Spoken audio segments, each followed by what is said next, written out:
者行，我现在在这里劝某些人，不会养狗的就不要养狗，不要养宠物。接下来听我娓娓道来一对狗男女的故事，他们真的让我知道了什么叫做狗咬吕洞宾，不识好人心。这不是电视剧，这是真人真事，这是在我身边真实发生的这样一个故事。当时正值暑假，一对情侣找上我，要求我的帮忙，要求我的 help。他们原因是什么？他们要 go back home 啊 ，go back home， 让我帮忙照顾他们的狗。结果我把狗拿回去一天，那条狗就得了细小。我当时真的心急如焚，我当时真的非常的伤心，因为那条狗至少是一条生命。结果那个医生说，这条狗本来就是病狗，推测它90%是因为没有打疫苗，所以感染的细小。我马上打电话给那对情侣，那个女的真的好会装啊，她真的人模狗样，她装的那种很 lady 的样子啊，其实真的内心她已经坏透了，已经脏透了。她说哎，怎么回事啊？那条狗得了细小，这狗狗得了细小啊？不知道啊，疫苗也打了的呀。我当时我真的不信，我说那疫苗本呢？疫苗本也没有。然后我又去给她男朋友打电话，她男朋友最后才承认，他们狗是在几个月之前才打了1针的疫苗，相当于说这条狗这个疫苗已经失效了，根本就没有打。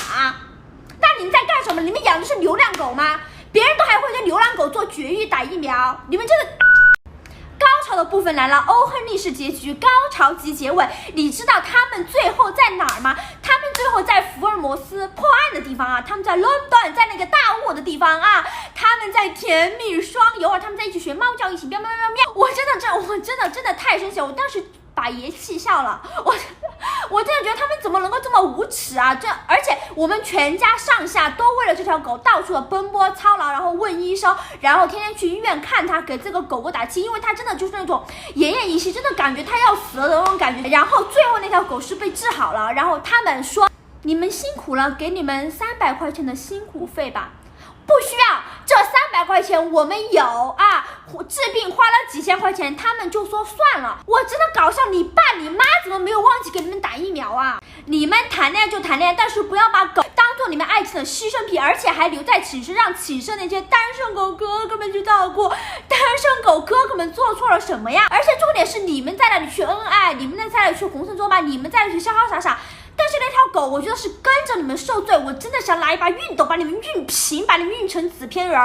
那些单身狗哥哥们真的做错了什么呀？他们又当爹又当妈，白天你要忙繁忙的学业，晚上还要一把屎一把尿来你们的狗，他们真的很累，真的很辛苦了，可以不爱，但请不要伤害。然后我真的觉得你们真的是，我真的对你们真的是没有语言了。一年有365个日出，我送你365个祝福啊！滚！人性的真善美与你们完美的错过，你们与他们擦肩而过 ，say goodbye。其实我想说的是，养猫、养狗、养宠物，它都需要耗费一定的时间和精力啊，不是像抖音上面的一猫一狗一世界，一花一叶一菩提，想得美啊！其实真的就是一猫一狗一世界，铲屎铲尿铲到你怀疑人生，你真的就是只缘身在此生中，不识庐山真面目。它其实真的非常的累，非常的操劳，所以大家一定要就是做好心理准备再去养宠物。你本来就是一个孩子，你到时候还养一个孩子，你左手一只鸡，右手一只鸭，你身后还背着一个胖娃娃，你真的会非常的生死时速，手忙脚乱，芒刺在背啊，真的太累了。然后你又要给它铲屎，又要给它倒猫砂，又要喂它吃饭，又要给它打疫苗，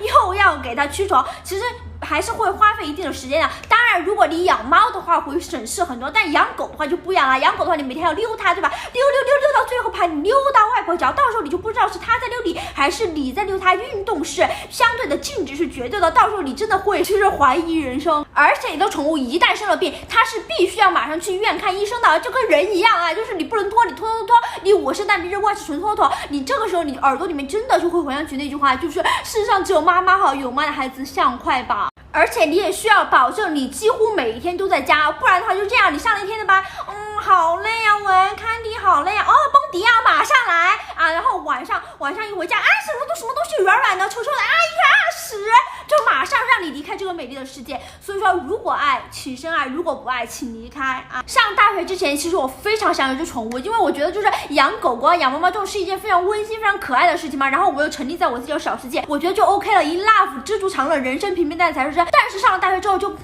不过是从一个地方到另外一个地方啊，上了另外一个高中而已。然后就是一些人际关系，包括一些学业，真的压得我喘不过气。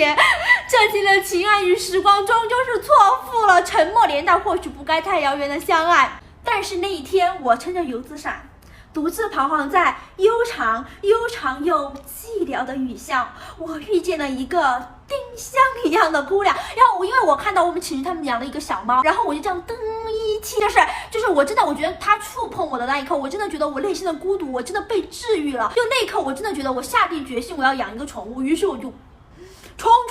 如果你真的要养，你深思熟虑之后，我觉得是 OK 的，但是一定注意不要在公共场所里面养，这样我觉得会打扰他人。但是如果征求他人同意，我觉得是 OK 的啊，不打扰他人才是相敬如宾的最好的一个方式。当时就是一个寝室，他没有经过他们寝室的同意啊，一个女的就养了，然后他们寝室另外一个女的直接把那个猫直接从窗户里面丢出去啊，所以说一定要征求他人的同意，我觉得就 OK 啦。好啦，这个视频呢，我是想给养宠物的人说，如果你们真的想要宠物，那么一定要三思而后行，争取做一个合格的铲屎官。如果你已经养了宠物的话，跟宠物非常幸福的生活在一起，那我觉得你真的非常的厉害。好啦，无论你是一个人还是养了宠物2个人，那么我都希望你们开开心心、健健康康每一天，爱你们哟。